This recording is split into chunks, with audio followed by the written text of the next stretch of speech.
Getting ready to put a head on here, and the thing you really want to do is squirt some brake clean on clean paper towels and keep wiping that top surface until everything's clean.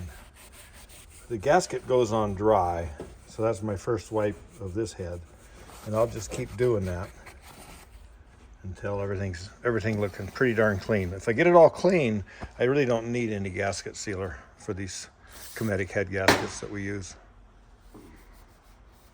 And then we normally torque them. Saab has a procedure of, so far, and then another 20%. On the 3/8 bolts, you can go about 40 foot-pounds.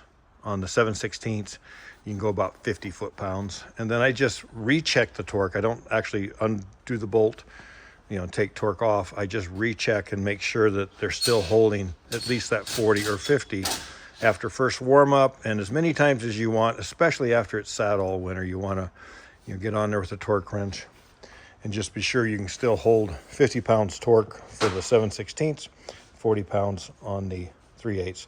And that's normally good enough. And we do, of course, start in the middle and work your way out as you do the head gasket torque.